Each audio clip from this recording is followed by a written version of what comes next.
আগামী নির্বাচনে আপনারা সকাল থেকে সন্ধ্যা পর্যন্ত দিনের ভোট দিনে দিবেন।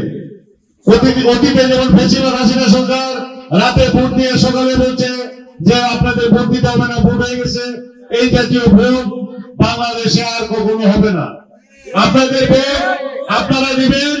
আমরা দৃঢ় বিশ্বাস করি আমাদের দেশের খালেদা জিয়ার নেতৃত্বে বাংলাদেশ জাতীয়তাবাদী দলের যে যেখানে মনোনয়ন পাবে, তারুণ্যের ভোট, আপনাদের ভোট, প্রত্যক্ষ ভোটের মাধ্যমে আমাদের আগামী বাংলাদেশের প্রধানমন্ত্রী হবেন বিএনপির ভারপ্রাপ্ত চেয়ারম্যান জনাব তারেক রহমান।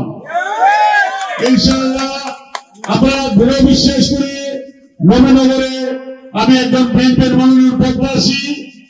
আমি নবীনগরে দীর্ঘ 40 বছর যাবৎ রাজনীতি করছি।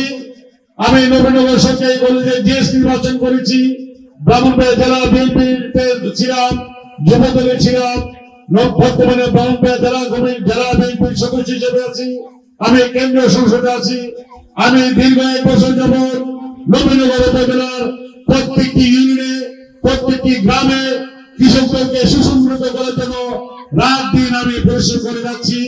আমার নেতা তারেক রহমান উনি বলেছেন কৃষক বাঁচলে দেশ বাঁচবে, কৃষকদের উন্নয়ন আমাদের উন্নয়ন।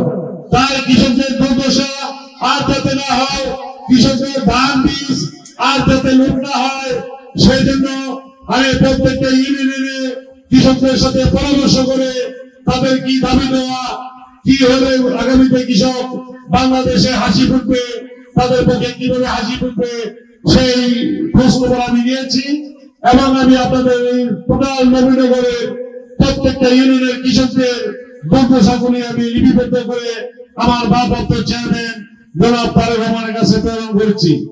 উনি আমাদের সাথে বাংলাদেশ জাতীয়তাবাদী কৃষক দলের ভারপ্রাপ্ত সভাপতি কৃষিবিদ হাসান জামিল এবং শহীদুল ইসলাম বাবুকে উনি প্রতিশ্রুতি দিয়েছেন আগামীতে কৃষকদের বিএনপি যদি আপনাদের প্রত্যক্ষ ভোটের মাধ্যমে ক্ষমতা যাও, ইনশাআল্লাহ কৃষকদের যাতে তাদের ধানের ন্যায্য হিসাব পায়, শস্য যাতে ন্যায্য হিসাব পায়, কৃষকরা যাতে প্রত্যেকটি ইউনিয়নে তাদের কৃষি পণ্য গুদামজাত করতে পারে, সেজন্য তারা আমাদের ভারপ্রাপ্ত চেয়ারম্যান কৃষকের যা যা দরকার বিএনপি ক্ষমতা আসলে সম্পূর্ণ কিছু করতে প্রতিশ্রুতিবদ্ধ ইনশাআল্লাহ।